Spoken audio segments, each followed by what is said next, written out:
Amahoro y'Imana nshuti bakunzi ba Hirwa Live, reka nongere mbasuhuze rero nizera yuko mumeze neza, nizera ko mukomeje kugira impagarike n'ubugingo. Tuje rero mu makuru agezweho, by'umwihariko amakuru atandukanye agezweho kuri iki gicamunsi. Ni itariki ya kabiri, ni umunsi wo kuwa gatatu, ni ukwezi n'ukwa kane, umwaka ni 2025. Mu makuru ngiye kugenda nkubwira ndi buhere ku nkuru ivuga yuko abepiskopi bo mu Rwanda ndetse n'u Burundi ngo basabye ifungurwa ry'imipaka. Ntabwo ari ibyo gusa, ndaza kukubwira ko kandi perezida wa Rayon Sports Munyakazi Sadate ndetse na Haji Kanyabugabo ngo bamaze kuba basorwa muri groupe ya WhatsApp yo gufasha Rayon Sports babagamo. Naho nakubwira inkuru y'umugore wo muri Tanzania, umugore umaze gutangaza ko yasabye pasiteri amafaranga avuga ko ari Imana yayamutumye. Ndaza kujya muri Repubulika ya Demokarasi ya Kongo kandi mubwire yuko muri iki gihugu hamaze kumenyekana umunsi ibiganiro bya mbere bigomba guhuza M23 ndetse na Repubulika ya Demokarasi ya Kongo bizaberaho, umunsi rero n'amatariki bikaba byamenyekanye. Ntabwo ari ibyo gusa kandi ndakubwira ko Perezida Donald Trump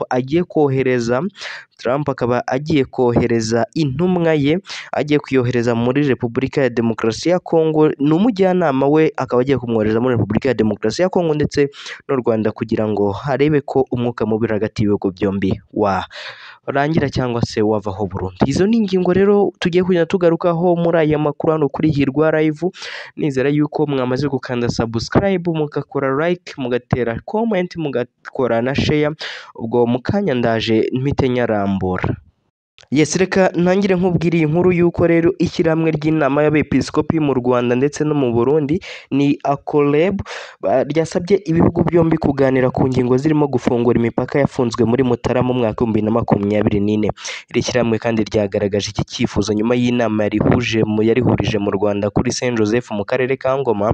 Inama yagarutse ku bijyanye n'imibereho myiza, ingamba zo kugarura amahoro mu karere k'ibiyaga bigari ndetse n'ibijyanye no kurushaho guteza imbere ukwemera kwa Kiliziya. Abitabiriye iyi nama barimo abasengeri n'abandi bayobozi bakuru muri Kiliziya Gatolika mu bihugu byombi bagaragaje ko bidakwiriye kuba imipaka imara igihe kinini ifunzwe kuko byagize ingaruka ku baturage ndetse no ku bucuruzi muri rusange. Uburundi kandi bwafunze imipaka buvuga ko bwifuza kohererezwa abagize uruhare muri coup d'etat yo muri icyo gihugu yabaye mu mwaka 2015, mu gihe u Rwanda rwo ruvuga ko amategeko mpuzamahanga atarwemerera kohereza abantu mu gihugu baje guhunga, nyine ari impunzi muri rusange. Aba bepiskopi kandi bagaragaje ko bashyigikiye ibiganiro biri gukorwa hagati y'u Rwanda n'u Burundi, bashimangira ko gufunga imipaka bigira ingaruka ku izamuka ry'ubukungu n'imibereho myiza. Bati turasaba abayobozi gukoresha ubwenge mu gusubiza ibintu uko byahoze ndetse no guteza imbere ubumwe hagati y'ibihugu byacu. Banaganiriye kandi ku mutekano mu burasirazuba bwa Kongo, bashimangira ko bashyigikiye ibiganiro hagati y'impande zihanganye by'umwihariko mu gukemura amakimbirane. Banaboneyeho kandi kunenga ibijyanye n'imvugo z'urwango zishyigikirwa na leta ya Kongo, zikagira n'uruhare mu kongera ibikorwa by'urugomo n'ubwicanyi. Ku bijyanye kandi n'uburezi, bagarutse ku ngingo zirimo guteza imbere ireme ry'uburezi hagati y'ibihugu byombi ndetse banagaragaza impungenge ku bijyanye n'ihohoterwa rikorerwa urubyiruko. Reka nkomeze kandi kuri iyi nkuru nkubwire yuko wahoze ari perezida wa Rayon Sports Munyakazi Sadate na Haji Kanyabugabo basohoye muri groupe ya WhatsApp yo gufasha cyangwa se gutera inkunga Rayon Sports nyuma y'imikino ya shampiyona. Rero inkundura y'amagambo hagati ya Munyakazi Sadate na Kanyabugabo Mohamed Haji yatumye bombi basohorwa muri groupe ya WhatsApp ihuza abafana ba Rayon Sports bashyigikira iyi kipe mu buryo bwihariye.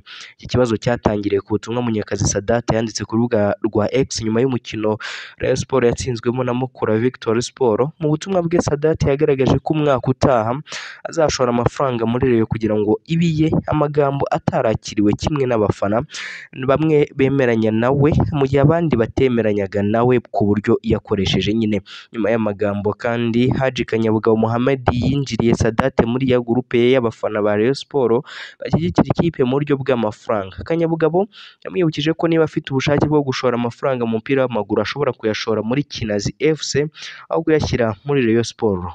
Ibi byakuruye impaka ndende ndende hagati y'aba bombi, aho Munyakazi Sadat yamusubije avuga ko nk'umusilamu w'ukuri atakabaye yitwara uko avuga ayo magambo. Urujya kandi n'uruza rw'amagambo rwagezeho abayobozi b'iyo gurupe bafata umwanzuro wo kubasohoramo bombi, banabasaba kwitaba Perezida wa Rayon Twagirayezu Tade kugira ngo iki kibazo gikemuke. Nyamara kandi mu kiganiro yagiranye na Radio 10, Munyakazi Sadat yagaragaje ko atiteguye kwitaba Perezida Tade, anasobanura ko ikibazo cye na Kanyabugabo Mohamed Haji atari ikibazo kireba ubuyobozi bwa Rayon Sports. Yavuze ko ari ikibazo bwite cyabo, bombi bagomba kugikemura hagati yabo batagombye gushyiramo ibiro cyangwa se ubuyobozi bw'ikipe.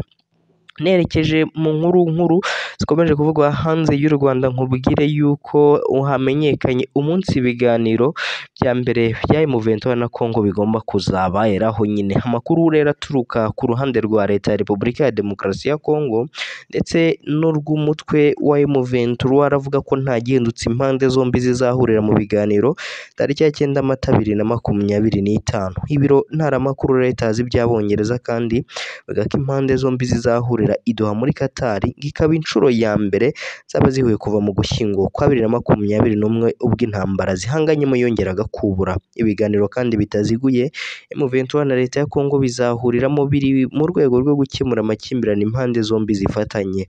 Umwe mu bayobozi bo ku ruhande rwa leta ya Kinshasa yahamirije Reuters ko ibiganiro bizaba tariki ya 9 Mata. Imwe mu masoko cyangwa se mu masoko akomeye yo muri M23 nayo yemeje iriya tariki nk'igomba kuzaberaho ibiganiro, ndetse uyu mutwe ushimangira ko witeguye kugeza kuri Kinshasa ibyo wifuza. Amakuru kandi avuga ko yaba M23 na leta ya Congo bemeranije ko batagomba gushyira ku karubanda ingingo bazaganiraho. Impande zombi kandi zigiye guhurira i Doha muri Qatar nyuma y'uko kuwa 18 Werurwe ba Perezida Paul Kagame w'u Rwanda na Felix Antoine Tshisekedi wa Congo nabo bahuriye mu buryo butunguranye muri uriya murwa mukuru wa Qatar i Doha.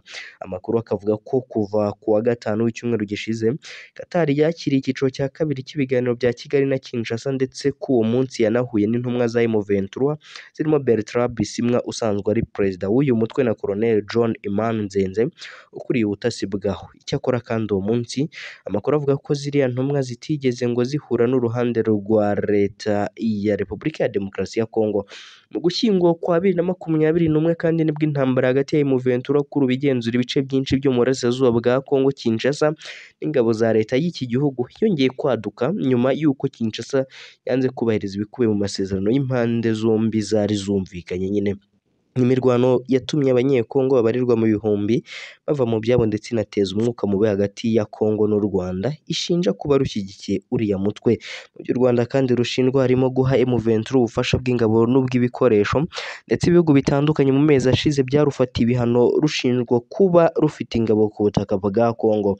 U Rwanda rwo kandi rwakunze gutera utwatsi ibyo birego, ahubwo rwo rukavuga ko rwafashe ingamba z'ubwirinzi nyuma yo kumenya ko Kinshasa n'umutwe wa FDLR basangiye umugambi wo kurutera bakanarugabaho ibatese bakanakuraho ubutegetsi bwarwo.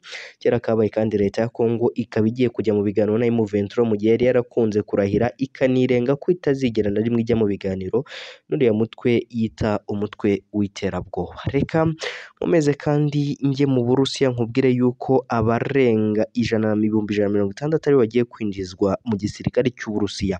Igisirikare cy'Uburusiya kigiye kwinjiza abantu 160,000 mu gisirikare mu rwego rwo kucyongerera imbaraga.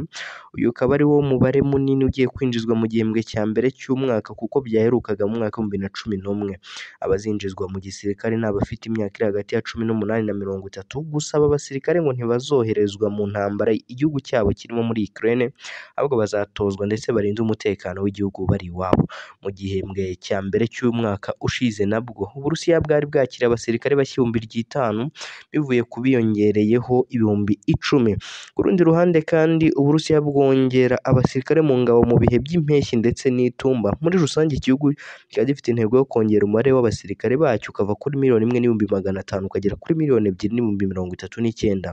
Mu kugera kuri iyi ntego kandi imyaka imyaka y'abemerewe kwinjira mu gisirikare yariyongereye iva kuri 27 igera ku myaka 30, bose bakaba bemerewe kwinjira mu gisirikare. Ngiye muri Tanzania gato mu byerekeranye n'iyobokamana, umugore yasabye pasiteri amafaranga avuga ko ari Imana yamutumye. Ni umugore wo muri Tanzania watunguye abantu benshi ubwo yasabaga pasiteri w'amafaranga agera ku bihumbi 29 by'amashiringi agera ku bihumbi 300 y'amafaranga y'u Rwanda, avuga ko ariyo yamuyoboye kubikora.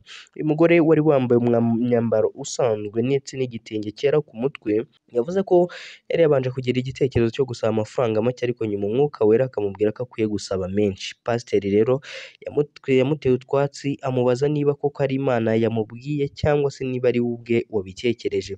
Uyu mugore yahise ashimangira ko atari ibyo yihimbiye, ahubwo yumvise ijwi ribimubwira ko agomba gusaba ayo mafaranga kugira ngo abashe kwishyura inzu no kugira andi yo gukoresha nyine. Uyu mugore kandi yavuze ko ari umuhanuzi ariko ataratangira kubikora kuko agitegereje ko Imana imuha uburenganzira.